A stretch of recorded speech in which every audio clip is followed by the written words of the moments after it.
So some people wanted to know how I record my cassette tapes, and so this is how I do it. Since I don't have a cassette deck on my main rig, I have to use this micro system here that some people call it.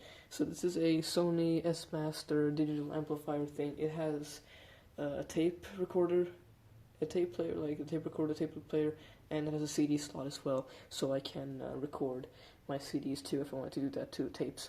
So I'll bring you a little bit closer here so you can see it in more detail while I mess with it. So as you can see here, I have a bunch of controls. I have your volume, all your directions stuff here, your functions, and your CD slot down here and your tape up here. So what I'll do is I'll grab my Sony tape here, as you can see, and I will open it up here in the slot, and I will stick it inside, close it up, and it should start playing.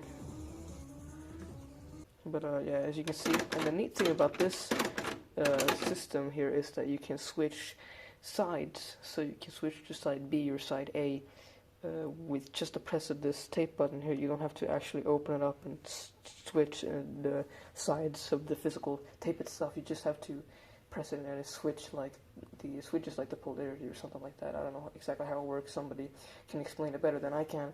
But as you can see, it is going backwards. If I press it again, you can see by the arrows that it's going the other way. You might notice the icons at the top.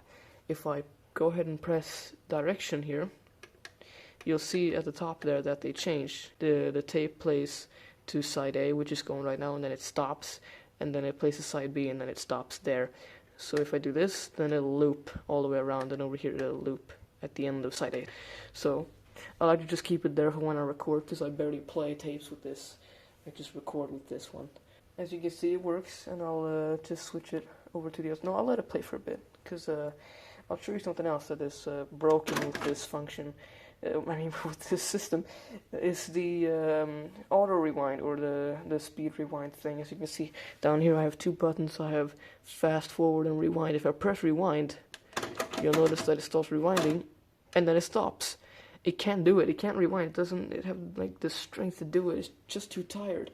It doesn't work. So instead of just playing the B side and waiting for all the tape here to go over to that side, I have another system that I use. This is my boombox. That's right, I have a boombox.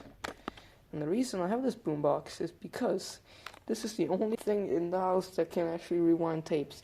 So we'll power it on. As you can see, it's already set to tape, but it does have radio. But we're not playing radio right now, we're playing tape. So I'll switch it to tape, and I'll open it up. As you can see, it opens up like that, and then I'll grab the tape. Have it on side A right now. And I'll put it in here. Close it up. And then I'll press the rewind button down here. And as you can see now, it's rewinding the tape. And I'll keep doing that until it's at the end. And then I'll take it out. And as you can see now, the tape has been fully rewinded. There's nothing left here. So that's the only thing I use this for. You might have noticed that it does have speakers. So yes, you can play music with this. But the audio, first of all, it's terrible. And second of all, only this speaker works. The left one doesn't work. It's broken for some reason. I don't know why. But, so yeah, stereo is not an option on this one. You might have also noticed that this one has a CD player. Which you might think, oh, that's handy. You can, record CDs using this. Why do you have that other system if you can just record stuff using this? Well, first of all, like I said, audio is terrible. The rig on the left is much better. And second of all, it can't play new CDs. I don't know why it can't. So here it is, my homemade, home-burned album. And I'll just go ahead and plop it on the player. Close it up. And take note of the CD now when I press play. See how it spins? So it works. Laser's not broken. Motor's not broken. Everything works, as you can see. And then it throws an error. I don't know why it does that. I think it's just too old to play new CDRs. Or maybe it's like the burn speed with homemade CDRs. But either way, you can't do it. So I've tried using older CDs, like I have a rewritable that's much older, but that doesn't work either. So, but I did try an even older CDs that you could buy, and those worked, but they don't work on that one. As you might have noticed, I do have a CD slot down here, so I can play CDs. I just grab the tape here. As you can see, it's been fully rewinded to the A side. But you can still play the B side if you wanted to. So I'm going to do that. I'm going to stick it inside here, just so it's a little easy for me to keep track of. So now the B side is the A side. So now I'll grab my, once again, home burned album. I'll stick it inside the player. Switch it to CD mode. And it's going to read the CD. 9 songs, 45 minutes, so that works. So now we'll go ahead and move over to the tape function here, and I'll press... Actually, we don't need to touch this, because it's already armed for recording.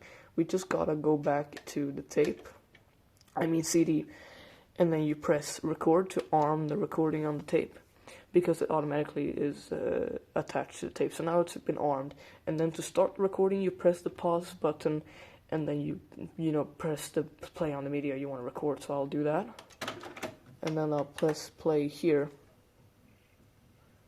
It's gonna start playing a very copyrighted song, so I'm gonna talk over it a bit while it plays. So I'm gonna let it play for a little bit, and when I've done that, I'm gonna go ahead and stop it. I'm gonna pause it down here. So now it's been played, and I'll just cancel that. There we go.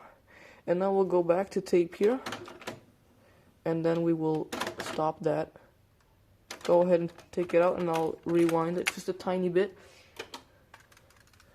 in here, and then I'll pop it back inside here, and then we'll play it, and you'll see now that it should play the track. I might have rewinded too far, but it's gonna come eventually. Just wait. There it is. And once again, I'm going to talk over this, and you can see that it is playing. No CD is inside. I can eject it if you want me to. So let me just flip side here real quick. Let it play a bit there while I ejected the entire thing. Stop that. Put that up there, so you know I'm not fooling. Play it again. And then ready to go. It works. As you can see, no CDs inside. It's playing straight from the tape. So as you can see, it does work.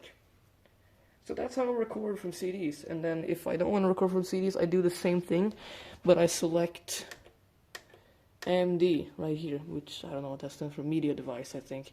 And then I just connect the aux cord here to whatever device I have. It could be like a smartphone or a computer or whatever. And then I just you do the same thing, and then I can record from that instead. So yeah, that's how I record my cassettes.